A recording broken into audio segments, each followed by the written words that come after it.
Okay, so to start your Google Sites, you're going to need to go to google.com. You'll need to actually have an account set up. So you'll go sign up. I'm logged in, so it shows my info, but otherwise you could click sign up. And it'll give you an account with an email. The Google version of the email is Gmail, and it's a very good tool. And then over here, you'll see all of the different tools that Google provides. Their web tool, obviously, is their search. And then they have other tools under the more, and you'll scroll down to Google Sites.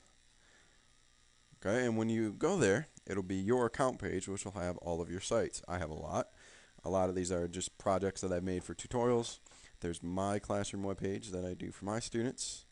Um, there's the sample webpage that I've showed you that we're going to learn how to make with our announcements page, documents, and other pages. Okay, so to make a new site, we're going to click on Create New Site.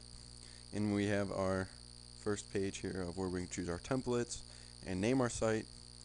We have a blank template, which will allow us to create all the pages and formatting. But they already have pre-built web pages, which you could use if you like. You can take a look. I prefer to go blank because of the classroom pages and etc. that they already come with already have a bunch of pages pre-made, and they might not be the pages you like, and you'll have to do a lot of redoing. But go ahead and take a look later on, and maybe you'll find something you would like to use. But we're just going to click blank template, keep it simple. Okay, so to make our site, we're going to name it. Make Mr. Awesome's class because we're an awesome teacher.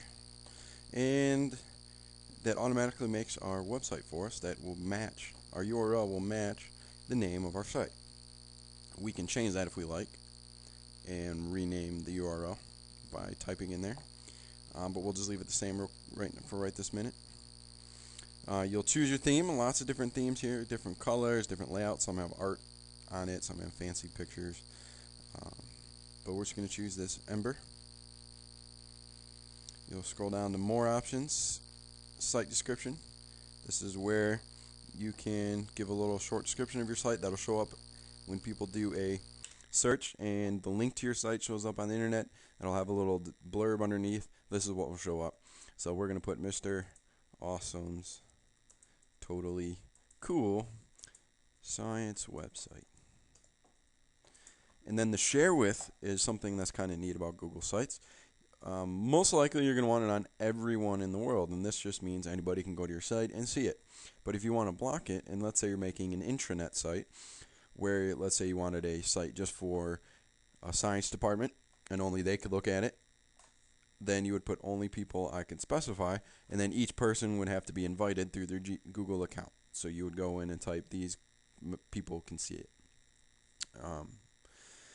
And then that way you can have, say, like 5 people working on a private website. That's just a great way to have a communication tool if you did that. And then you'll type in this code down here, and the reason they do this is just to make sure you're not a computer making sites, and you'll click Create Site.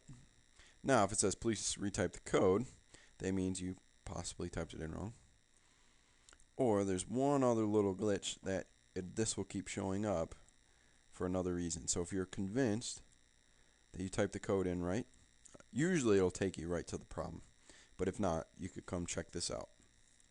Since I made my sample webpage and I named it Mr. Awesome's Class, that would mean there's already a website that's been created with Mr. Awesome's Class. So it's telling me my site URL, my location is not available.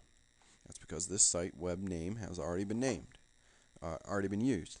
So I need to rename it. Now, let's say I want my site to still be called Mr. Awesome's Class. I can leave it like that, but I'll just need to change the actual URL. So I can try a bunch of different combinations until something works. Like I can do Mr. A's Class, or I can make it longer, Mr. Awesome's Science Class. So usually if you did your name plus the subject, you should have a pretty good chance of it showing up without having to do any tweaking. But I'm just going to do Mr. Awesome Science Class. I know it's kind of long, but it should work for our purpose. Good, success. Now you can see our site. Okay, here's our home page, which is the first page students will go to when they log in your site. Here's our sidebar where when we create pages, this is where they're going to show up. So let's get started making some pages. We'll do the create page feature here. And there are 4 different types of pre-made templates.